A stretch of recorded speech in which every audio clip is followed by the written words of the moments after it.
At 12:01 on the morning of January 4, 1989, a radar intercept officer in the back seat of an F-14 Tomcat keyed his microphone and transmitted words that would be studied by fighter pilots for the next 35 years. Bogies have jinked back at me again for the 5th time. They are on my nose now, inside of 20 miles. Seconds later, in another transmission, the words, "Master arm on." 70 miles south, 2 Libyan MiG-23 Floggers were accelerating toward the American fighters at nearly 500 knots.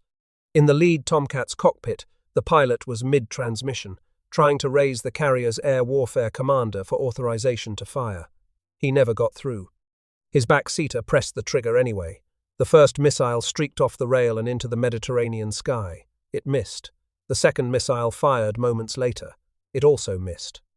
Now the MiGs were inside 10 miles and closing fast. What happened in the next 40 seconds would become the final American aerial victory of the Cold War, the most thoroughly documented dogfight in naval aviation history, and a tactical engagement that still generates heated debate about whether the Libyans were actually hostile or simply flying a routine intercept that American pilots misread. This is the story of how 4 American aircrew fired 4 missiles, scored 2 kills, and watched 2 parachutes descend toward the Mediterranean in barely more than a minute. It is a story of technology and training, of Cold War tensions reaching a boiling point, and of decisions made in fractions of seconds that ended 2 lives and shaped the careers of the men who survived. But more than anything, it is a story about what happens when the most powerful interceptor ever built meets an enemy who cannot see it coming. To understand what happened that January morning, you have to understand a decade of escalating confrontation between the United States and Libya. Muammar Gaddafi had seized power in 1969 and quickly positioned himself as one of America's most persistent adversaries.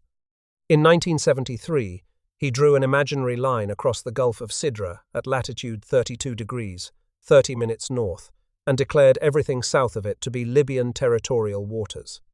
He called it the Line of Death. Under every standard of international maritime law, this claim was absurd. A nation can only enclose a bay with a straight baseline if the opening measures less than 24 nautical miles. The Gulf of Sidra's opening stretched over 270 miles. Only 1 or 2 nations ever recognized Gaddafi's claim. The United States emphatically rejected it and began conducting freedom of navigation exercises specifically designed to challenge Libyan pretensions. The first Gulf of Sidra incident occurred on August 19, 1981. 2 F-14 Tomcats from Fighter Squadron 41, the Black Aces, were flying combat air patrol off USS Nimitz when they intercepted 2 Libyan Su-22 fighter attack aircraft. The Libyans fired first. An AA-2 Atoll heat-seeking missile streaked past one of the Tomcats and missed. Within seconds, both fitters were falling toward the Mediterranean, destroyed by American AIM-9L Sidewinder missiles. It was the Navy's first air-to-air kill since Vietnam and the F-14's combat debut. The escalation continued through the mid-1980s.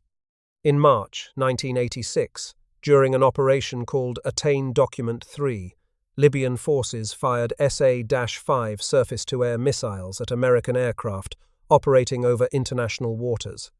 The Navy responded by sinking 2 Libyan patrol boats and striking the radar installation that had guided the missiles. Then, on April 5, 1986, Libyan agents bombed the La Belle discotheque in West Berlin, a nightclub frequented by American servicemen.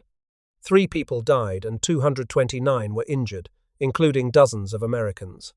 President Reagan's response came 10 days later.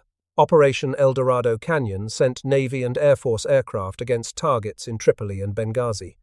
The strikes killed approximately 40 Libyans, destroyed Libyan aircraft on the ground, and came within yards of killing Gaddafi himself. Gaddafi claimed his adopted daughter died in the attack, though Western journalists later cast doubt on whether she truly existed or was killed.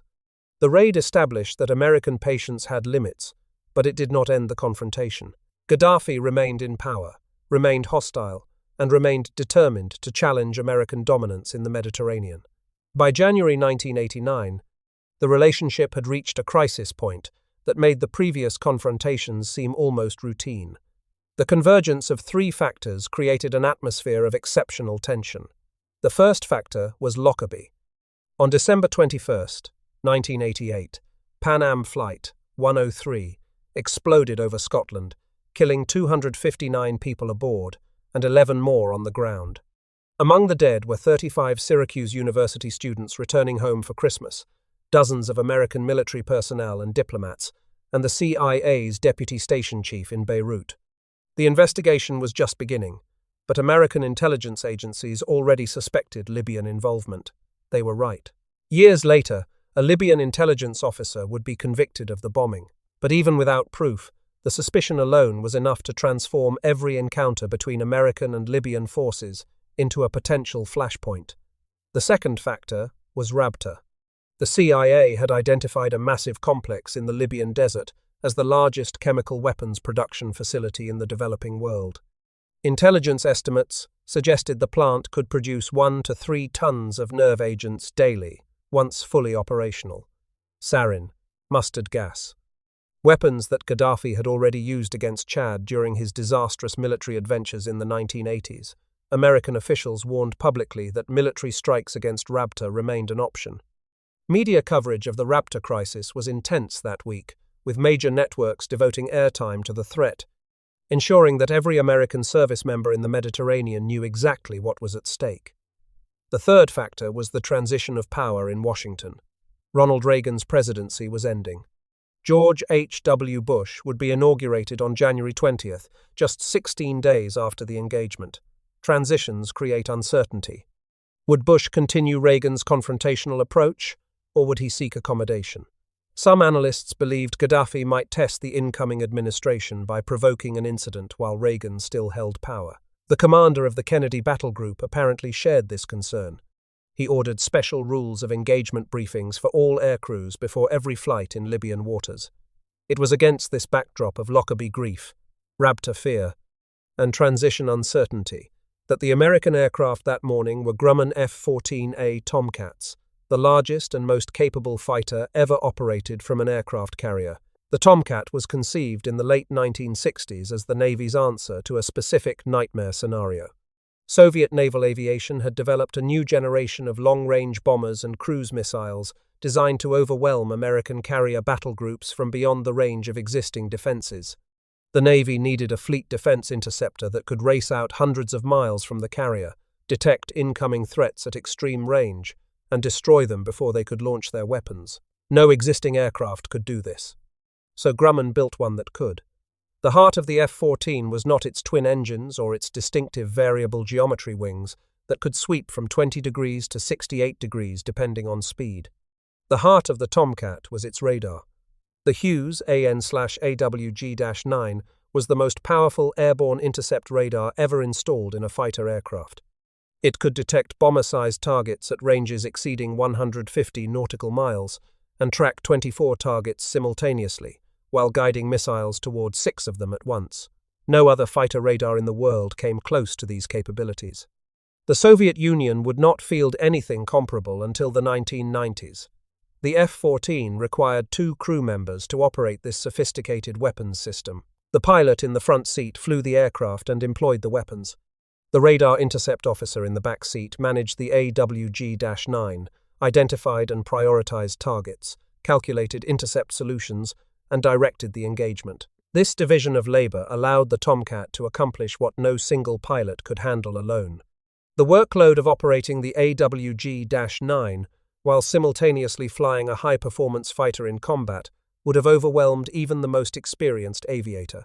The 2-man crew concept gave the F-14 a decisive advantage in situational awareness over every single seat fighter it would ever face. The Tomcat had weaknesses as well. Its Pratt & Whitney TF30-P-414A engines were temperamental and dangerous. They produced approximately 12,350 pounds of dry thrust and 20,900 pounds in afterburner each, figures that were adequate but not overwhelming for an aircraft of the F-14's size and weight.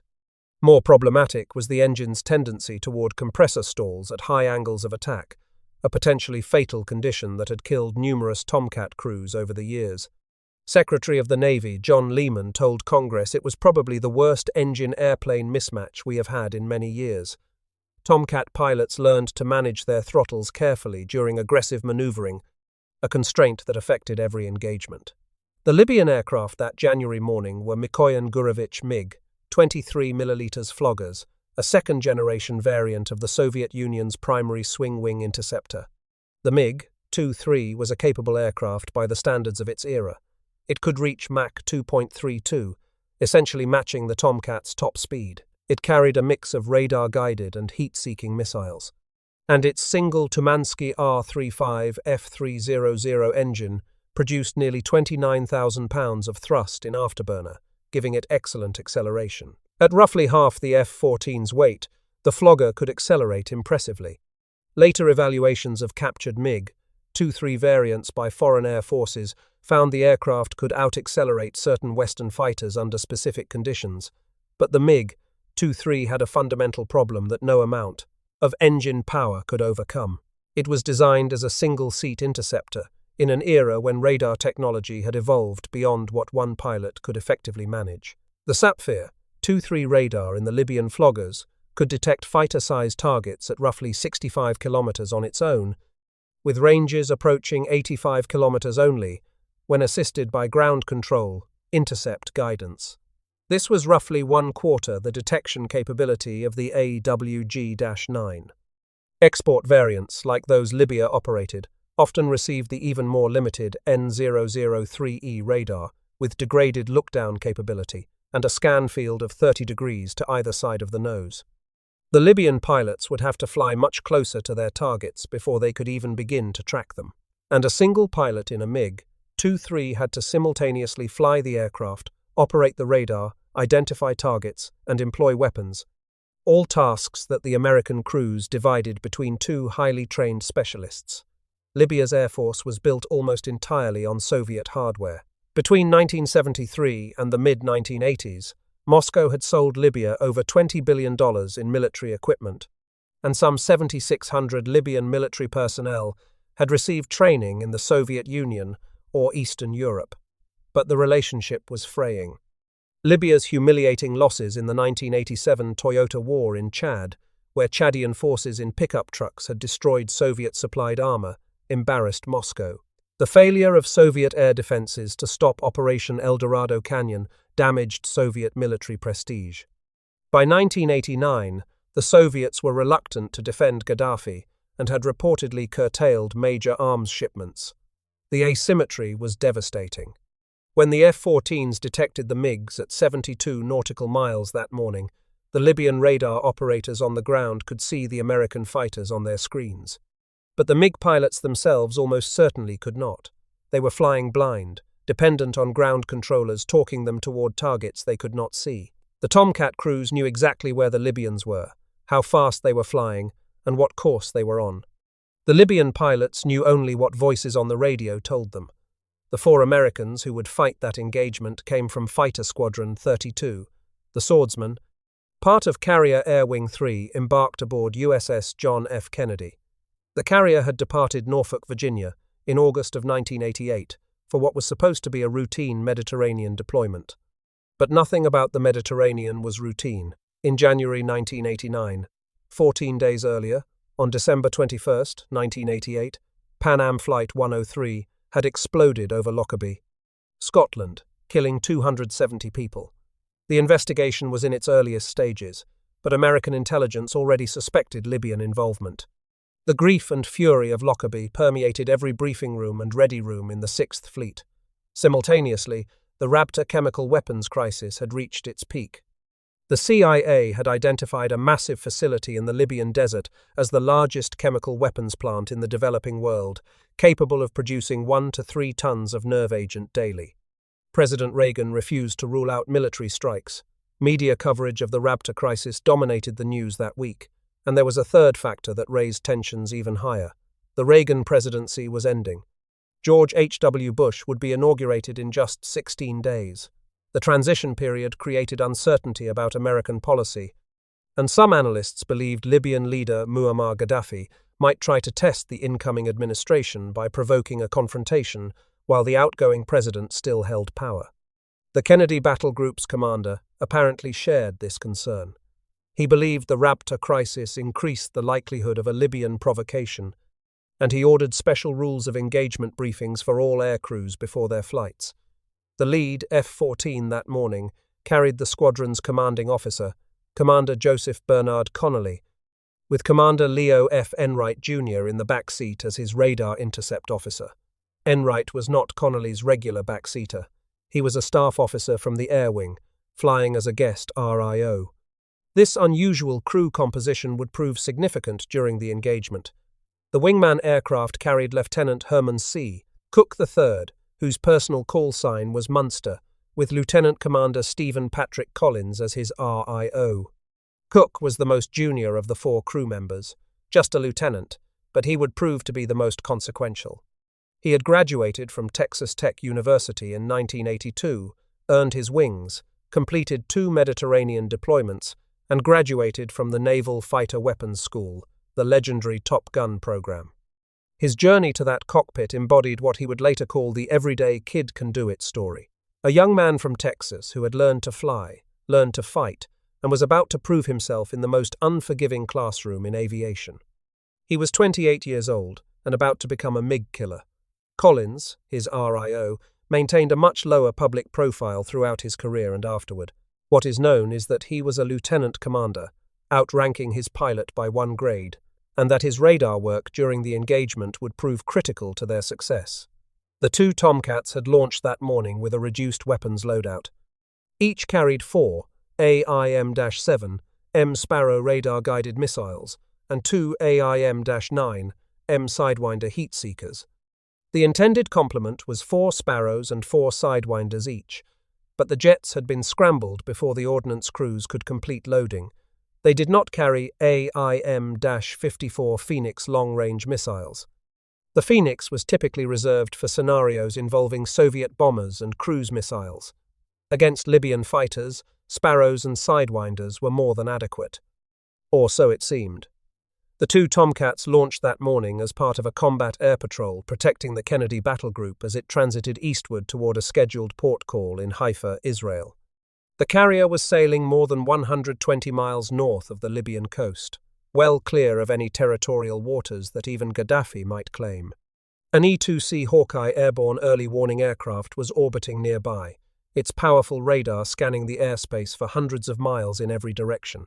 Shortly before noon local time, the Hawkeye detected 4 MiG-23s launching from Al-Bumba airfield near Tobruk in eastern Libya. 2 of the Floggers turned north and began climbing toward the American formation. A second pair remained further south, flying a support pattern but not advancing. The Hawkeye controller vectored Connelly and Cook to intercept the lead pair, while 2 additional F-14s from Fighter Squadron 14 stayed behind to protect the carrier's A-6 intruder attack aircraft that were conducting exercises south of Crete. The rules of engagement governing the Kennedy battle group that day were more permissive than those in effect during the 1981 incident, when pilots had to wait until actually fired upon.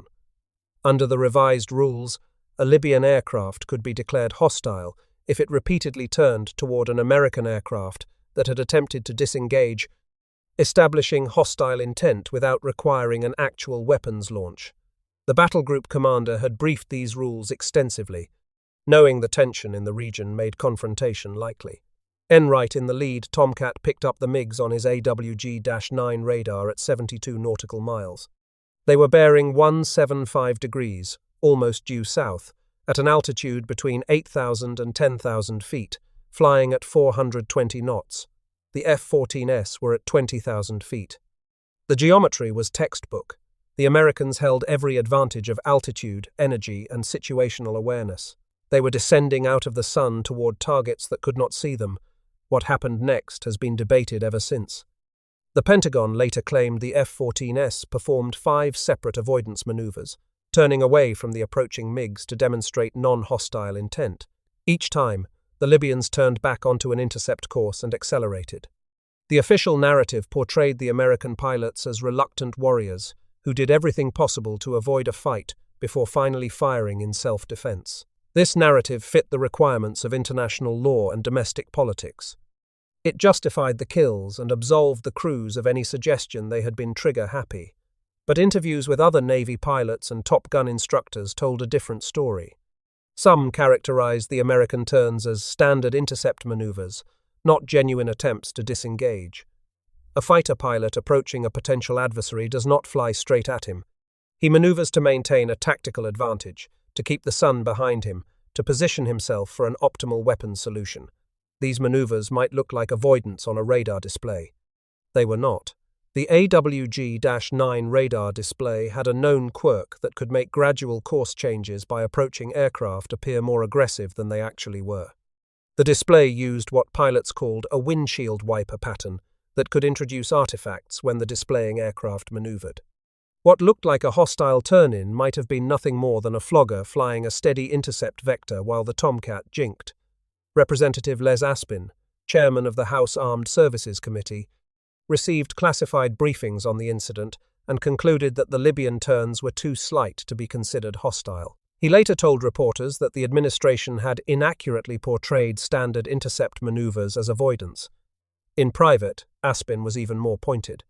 He told colleagues the classified briefings made the Carlucci avoidance business sound pretty much like, and then he used a barnyard term that cannot be repeated here.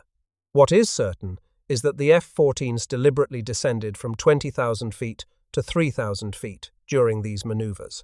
This was a calculated tactical decision, not an evasive action. Flying low silhouetted the MiGs against the sky for the AWG-9's look-down capability, while forcing the Libyan radars to contend with sea clutter. The Sapphire 2-3 had notoriously poor look-down performance. By positioning themselves below the Floggers, the Tomcat crews effectively blinded their opponents, while maintaining perfect situational awareness themselves. At approximately 35 nautical miles of separation, the Kennedy's battle group commander broadcast authorization for the F-14S to fire in self-defense. The criteria for hostile intent had been met. The Libyans had repeatedly turned toward the Americans despite offset maneuvers. They were accelerating toward the formation. Libyan ground controllers were actively directing the intercept, and the Floggers were armed with air-to-air missiles. Pentagon photographs released 2 days later would show the lead MiG carrying 2 AA-7 Apex radar-guided missiles and 2 AA-8 aphid heat seekers. But there was one detail that would only emerge nearly 3 months later, when the Washington Post reported the findings. The Libyan MiGs had never activated their fire control radars. The AA-7 Apex missiles they carried required radar guidance to reach their maximum 12-mile range. Without an active radar lock, the Libyans could only have fired their short-range heat seekers. This detail complicated the hostile intent assessment. Were the Flogger pilots preparing to attack, or were they simply flying an intercept, perhaps intending only to shadow the Americans? The engagement began at 12:01 and 20 seconds. Enright, in the lead, Tomcat was tracking the approaching MiGs when he pressed the trigger and fired an AIM-7M Sparrow at approximately 12 nautical miles. The missile streaked off the rail, trailing a plume of white smoke. It should have guided toward the target using the Tomcat's radar illumination. It did not. The Sparrow failed to track and fell harmlessly toward the sea. Connelly, who had been trying to reach the air warfare commander by radio, reacted with startled surprise. His backseater had fired without coordinating with him first. The cockpit recorder captured his reaction. Ah, Jesus. It was not the expletive of a man who had planned this shot. It was the sound of a pilot who suddenly realized his RIO had escalated the engagement without consultation. The roles in a Tomcat cockpit were clear. The pilot commanded the aircraft and authorized weapons release. The RIO managed the radar and recommended solutions. Enright had skipped the recommendation phase and gone straight to action. Seconds later, Enright fired a second Sparrow at roughly 10 nautical miles. This missile also failed to hit its target. Some analyses suggest it was fired before achieving proper radar lock. Others point to potential switch configuration errors. What is certain is that the lead Tomcat had now expended 2 of its 4 Sparrows without result. 50% of their radar-guided missiles were gone. The MiGs were still coming. Post-engagement analysis by Top Gun instructors would characterize the lead aircraft's performance as professionally embarrassing. One senior member of the Top Gun staff used an even more pointed description. He called it punching kids coming off the short bus. The comparison was cruel but not inaccurate. The Libyan pilots could not see the F-14s. They could not track them on radar.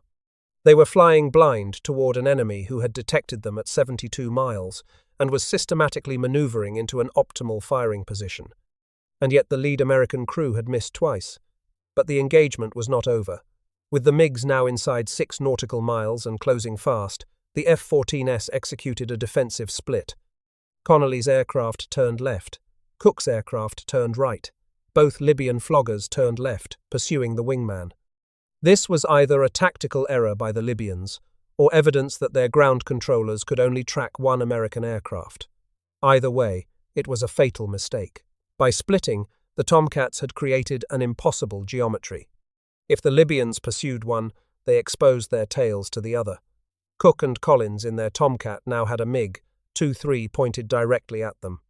For perhaps 10 seconds, they were looking at a hostile fighter with unknown intentions and unknown weapons selected. The Flogger was inside missile range. If its pilot had an infrared seeker lock, he could fire at any moment, but Collins had maintained radar lock throughout the approach. The AWG-9 was still illuminating the target. The Sparrow was ready. At approximately 5 nautical miles, Cook squeezed the trigger and fired an AIM-7M Sparrow. The missile streaked toward the trailing MiG and struck its right intake duct. The Flogger came apart. Through his heads-up display, Cook watched the Libyan pilot eject. One good shoot. Meanwhile, Connelly had completed a hard turn and was now positioning himself behind the remaining MiG-23. He attempted to select his AIM-9 Sidewinder heat-seeking missile, but his weapons system was still configured for Sparrow. The switchology error cost him precious seconds. In his back seat, Enright recognized the problem and shouted, "Select Fox 2, select Fox 2. The term Fox 2 was brevity code for a heat-seeking missile shot. Connelly corrected the switch position and heard the distinctive growl of the Sidewinder seeker locking onto the MiG's hot exhaust. At approximately 1.5 miles, he fired. The missile struck the Flogger and detonated. The second Libyan pilot ejected.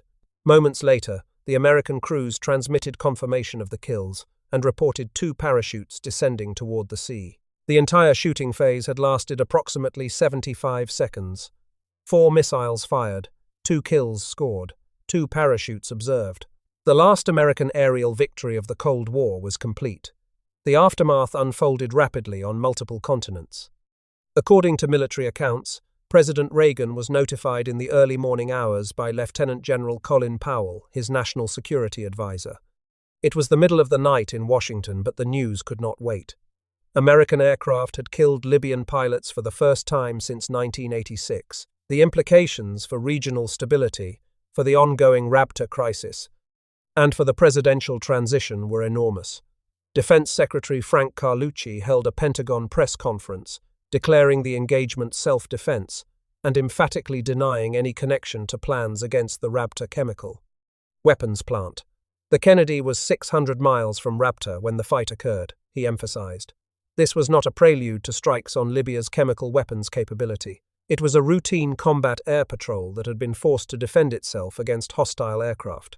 2 days later, the Pentagon released photographs from the F-14's television camera system showing the lead MiG-23 armed with air-to-air missiles, 2 AA-7 Apex radar-guided missiles under the wings, 2 AA-8 AFID heat-seekers on the fuselage pylons.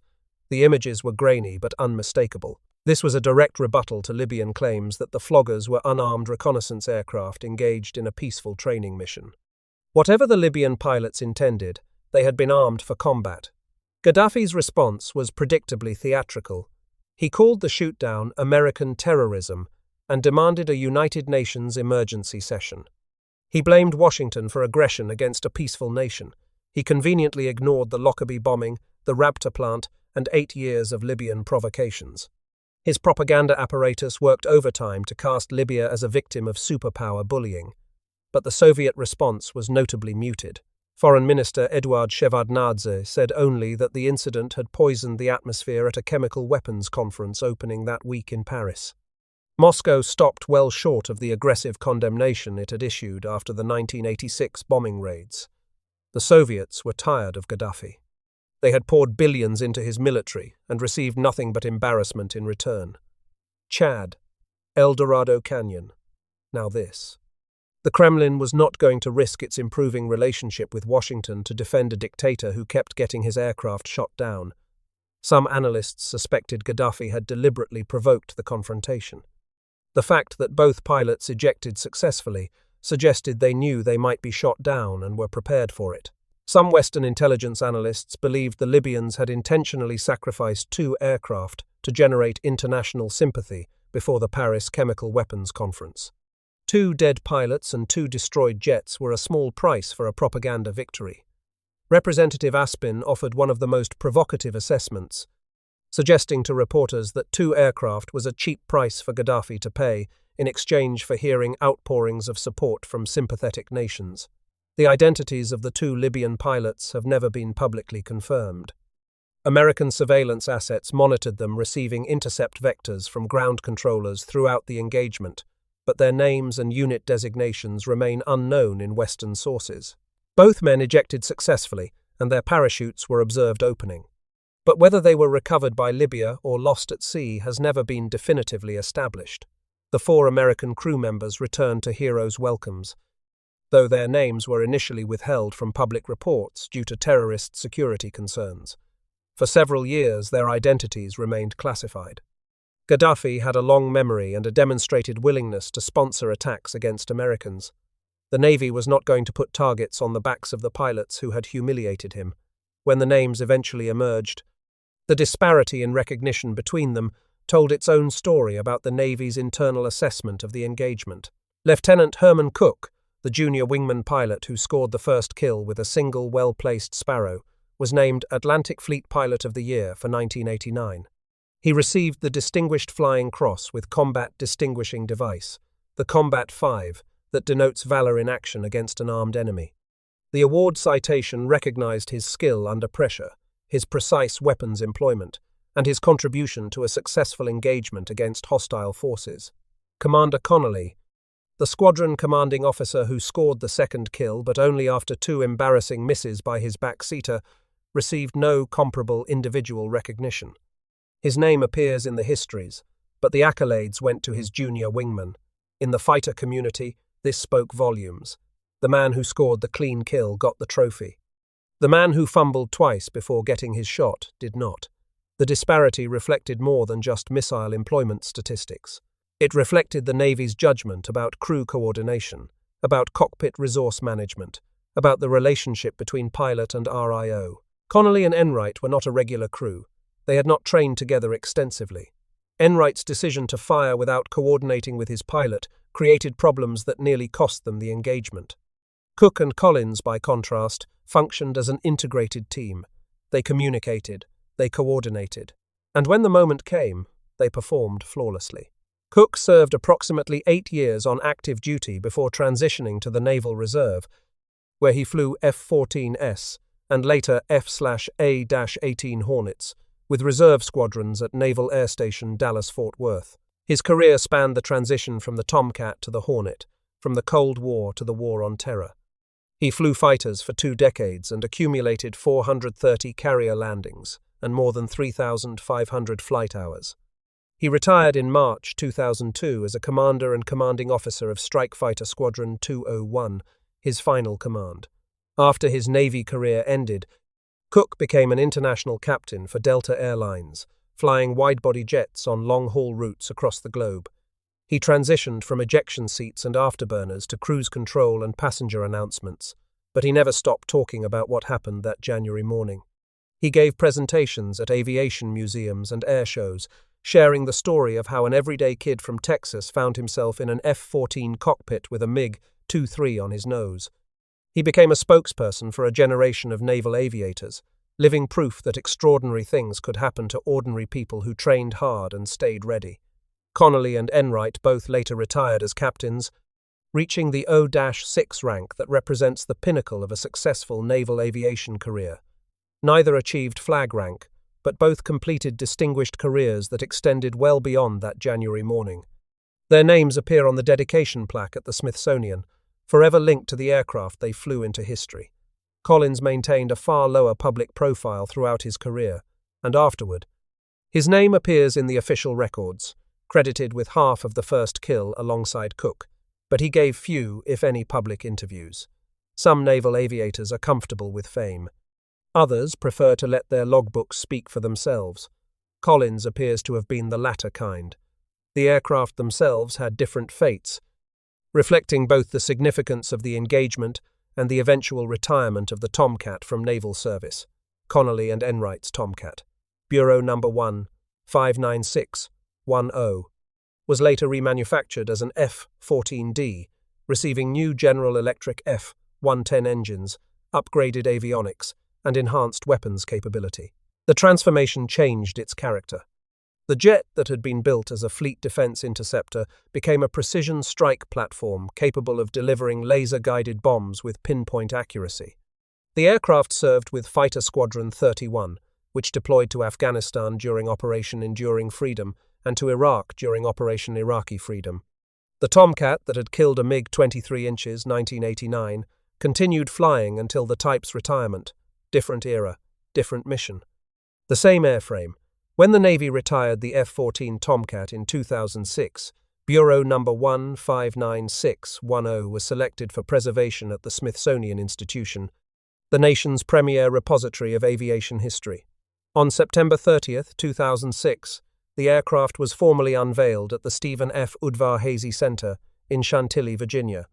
Both Connelly and Enright attended the ceremony, now retired captains with silver in their hair, watching their old jet take its place among the most significant aircraft in American history.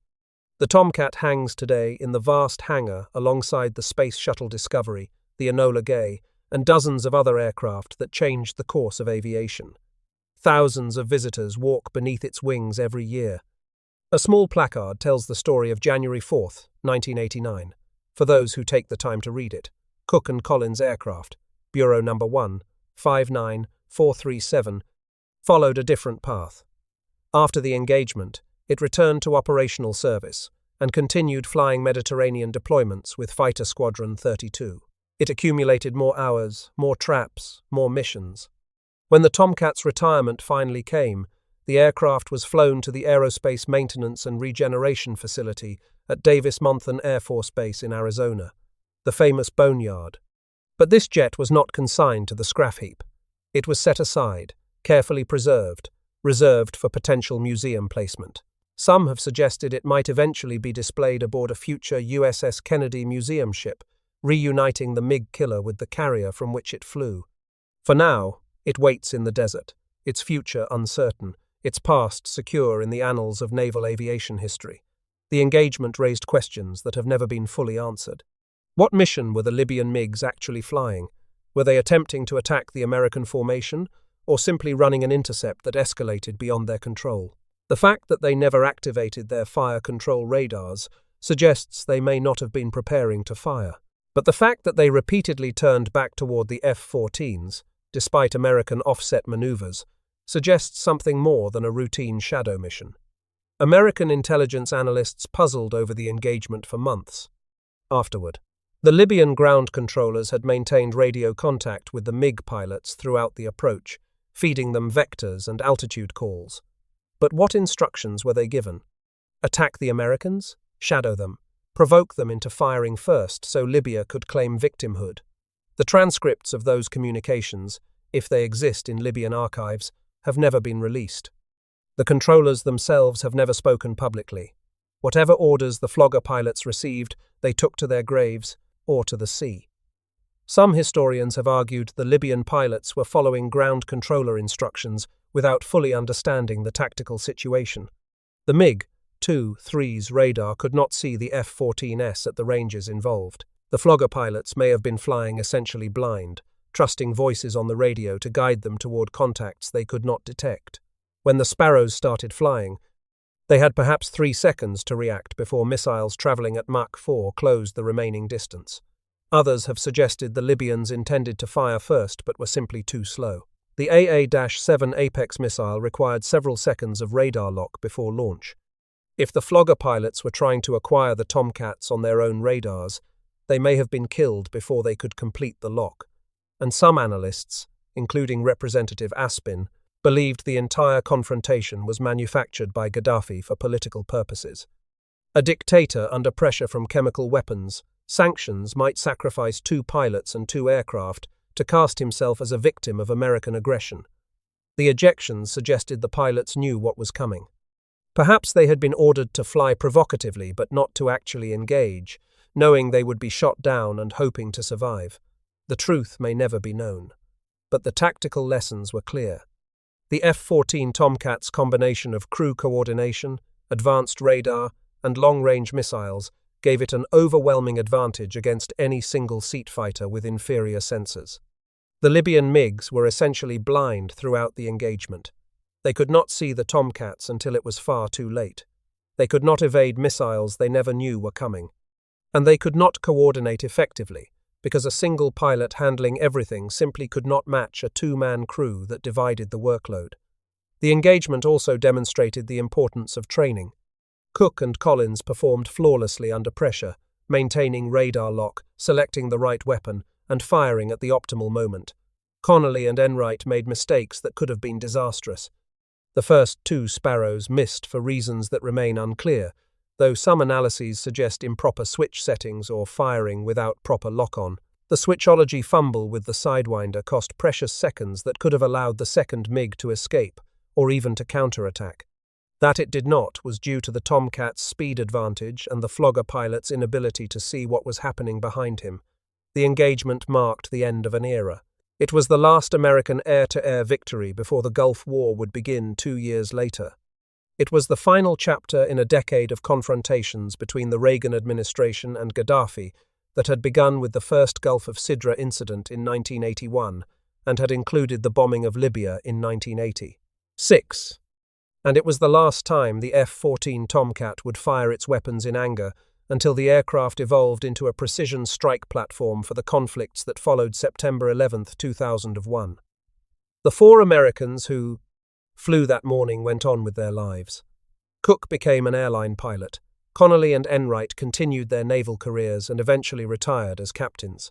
Collins maintained a low public profile. The Libyan pilots, whoever they were, disappeared into the anonymity of a dictatorship that never acknowledged their sacrifice or explained their mission. But the questions they raised that January morning continue to resonate. What makes an engagement justified? When does hostile intent become clear enough to warrant lethal force? How do we judge decisions made in seconds that determine who lives and who dies? The cockpit recorders captured the voices of 4 Americans doing a difficult job under enormous pressure. They made mistakes. They also made history. And somewhere in that minute of chaos, they demonstrated what happens when superior technology meets superior training and neither side backs down. 4 missiles fired, 2 kills scored, 2 parachutes seen.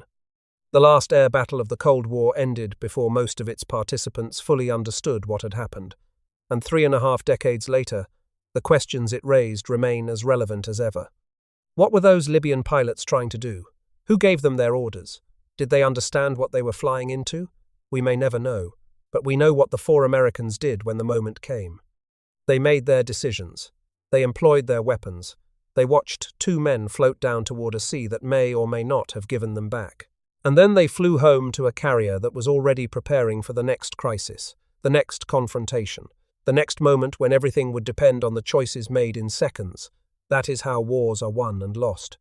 Not in the grand strategies of generals and statesmen, but in the cockpits and control rooms where ordinary people face extraordinary choices. Commander Connelly and Commander Enright.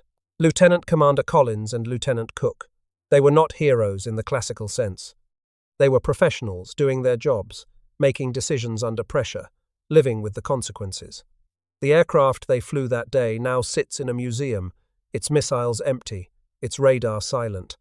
Thousands of visitors walk past it every year, most of them unaware of what happened on January 4, 1989. But for those who know the story, that Tomcat represents something more than aviation history. It represents the final chapter of an era, and 4 Americans who ensured that a tense confrontation did not escalate into something far worse. Their names deserve to be remembered. Their decisions deserve to be studied. And the questions their engagement raised deserve to be asked again and again, Because somewhere in the world right now, another pilot is climbing into another cockpit, preparing to face another unknown threat, hoping that when the moment comes, training and technology will be enough. That is the lesson of the Gulf of Sidra. That is what this engagement taught us, and that is why we still study it today.